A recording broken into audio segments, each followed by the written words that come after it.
नमस्कार दोस्तों। आज हम लोग का टॉपिक जो रहेगा वो रहेगा ईसाई धर्म। ईसाई धर्म से भी एक दो क्वेश्चन आ जाते हैं। ठीक है, हम लोग कोई भी टॉपिक छोड़ा नहीं जाएगा। आप लोग ध्यान से पढ़िए। 5 से 10-20 मिनट का ये सब वीडियो है। केवल इतना ही टाइम में आपका एक टॉपिक क्लियर हो जाएगा। और जानते हैं कि शिक्षा ये जो भी याद करने का तरीका है, ऑनलाइनर याद करने का तरीका, जितना कम पढ़ेंगे हमारा याद होगा। ठीक, तो मोटिव यही है कि 10 से 15 मिनट का वीडियो बनाया जाए और आपको पूरी तथ्य दे दिए जाए। ठीक है, तो शुरुआत करते हैं मित्रों। ईसाई धर्म। ईसाई धर्म देखिए, ईसाई धर्म का संस्थापक जो है वो है ईसा मसीह। ईसा मसीह है संस्थापक। कौन? ईसा मसीह। ईसाई धर्म की जो पवित्र पुस्तक, एग्जाम में पूछा हुआ क्वेश्चन है, ईसाई धर्म का पवित्र पुस्तक का नाम है बाइबिल। पवित्र पुस्तक का नाम क्या है? बाइबिल। ठीक, पहला क्वेश्चन। उसके बाद पवित्र चिन्ह क्या है? ईसाई धर्म का पवित्र, सॉरी चिन्ह नहीं, पवित्र चिन्ह क्रॉस है। जो त्योहार है, पवित्र त्योहार है, वो क्या है? क्रिसमस है। क्रिसमस किस दिन मनाते हैं ये कमेंट करके बताइए। तो पवित्र त्योहार ईसाई धर्म का क्या है? क्रिसमस। पवित्र जो चिन्ह है वो है क्रॉस। क्या है? क्रॉस। देखते हैं फादर लोग गले में पहने रहते हैं क्रॉस, तो क्रॉस। अब ईसा मसीह के बारे में हम लोग जान लेते हैं। ईसा मसीह का जो जन्म स्थान है, जन्म हुआ है, जन्म कहाँ पे? बैथलेहम। बैथलेहम में हुआ है। और बैथलेहम कहाँ पड़ता है? जेरूसलेम। जेरूसलेम। इनके पिता का नाम है जोसेफ। पिता का नाम जोसेफ, माता का नाम मैरी। और इनकी जो दो प्रमुख विशेष जो शिष्य हैं, पहला है एंड्रूस और दूसरा है पीटर। ये याद रखना है, एंड्रूस और पीटर है। एक क्वेश्चन पूछा जाता है कि ईसा मसीह को किसने सूली पर चढ़ाया था? तो वो है पोर्टियंस। कौन है? पोर्टियंस, जो रोमन गवर्नर था।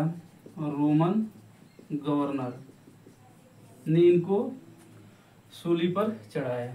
देखिए, इनकी जो मुख्य शिक्षा है, त्रिरत्न है। क्या है? पहला ईश्वर पिता, दूसरा ईश्वर पुत्र, और तीसरा ईश्वर पवित्र आत्मा। तो पिता पुत्र आत्मा, पिता पुत्र आत्मा। बौद्ध धर्म में भी त्रिरत्न थे, जैन धर्म में भी त्रिरत्न थे। तो इसी तरह से ईसाई धर्म में भी त्रिरत्न है। बस ईश्वर जोड़ लीजिएगा सब में, और पिता पुत्र आत्मा। ये क्या है? ईश्वर है हमारे।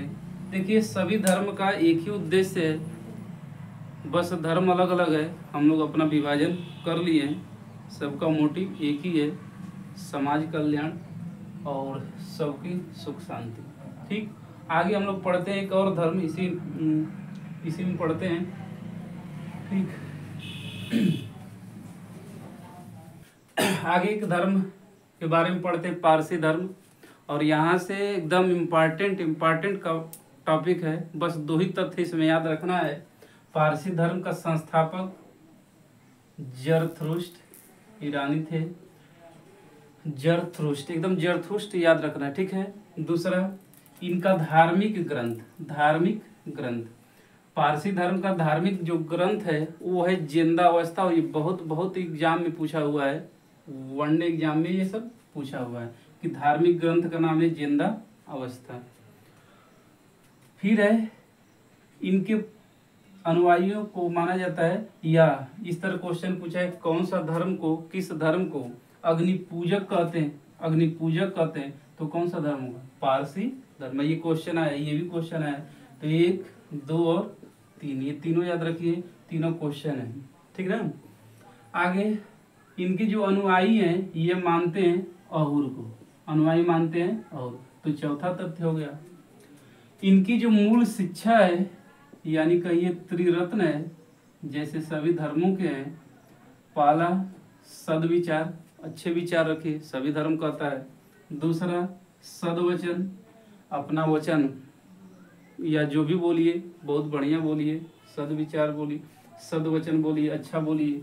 और तीसरा है सदकार्य, जो भी कार्य करिए अच्छा कार्य करिए। तो ये मूल शिक्षा है किसका? पारसी धर्म का। ठीक, तो 3 बोलिए। पहला अग्नि पूजक पारसी, जरथ्रुष्ट पारसी धर्म, जिंदावस्था पारसी धर्म, अहुर पारसी धर्म। मूल शिक्षा सदविचार वचन कार्य, विचार वचन कार्य, विचार वचन कार्य। तो इसमें से इम्पोर्टेंट ये सब क्वेश्चन है ना, जितना भी लिखे हैं सब एग्जाम में आए हुए ना, जितना एग्जाम दिया गया है सब एग्जाम में आए हुए। दोस्तों देखिए, सभी धर्म की मूल शिक्षा एक ही है, बस धर्म अलग है। लेकिन कुछ लोग हैं जो धर्मवाद, जातिवाद और क्षेत्रवाद में विभाजित करते रहते हैं लोग। अच्छा, जो प्राइमरी स्कूल है या कोई भी हम लोग एजुकेशन लिए हैं, उसमें भी किसी धर्म की शिक्षा नहीं दी जाती है। सभी बच्चों का एक ड्रेस, कौन हिंदू कौन मुस्लिम पता नहीं।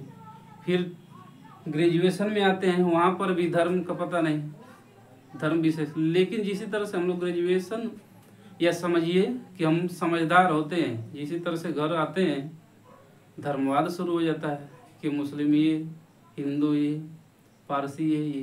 तो आखिर ये वाली और ये कहिए इसमें भी जातिवाद शुरू हो जाता है। ये कहाँ से हो रहा है? एजुकेशन में तो होता नहीं। तो देखिए कहीं ना कहीं इफेक्ट है, राजनीति है, नेता लोग कर रहे हैं, जो हम लोग टीवी देख रहे हैं, सोशल मीडिया वो कर रहे हैं। ठीक, और इसमें महत्वपूर्ण भूमिका लोग निभा रहे हैं घर वाले भी। बार बार जब यही बताएंगे कि मुस्लिम ये, हिंदू ये, तो कन्फर्म की बात है कि जो बच्चा हम लोग घर का होगा ये भी धर्मवाद, जातिवाद में ही फंसेगा। ठीक ना, वो भी बात हमेशा करेगा ही। जहाँ भी ऐसी बात उठेगी, ट्रेन में चलते हैं ऐसी बात उठ रही है, तो वहाँ पर भी समस्या उत्पन्न होगा। तो हमारे मन में क्या हो रहा है? ये जहर उत्पन्न होता है, एजुकेशन में नहीं होता है, जब हम पढ़ते हैं उसमें नहीं होता है। हम लोग के साथ भी देखे हिंदू मुस्लिम सिख है, सब लोग पढ़ते हैं। तो आखिर क्या है? तो मूलभूत भावना अगर देखा जाए तो घर, राजनीति और सोशल मीडिया ही इसके लिए रिस्पॉन्सिबल है। ठीक है, तो इससे बचिए। ठीक है, बहुत बहुत धन्यवाद।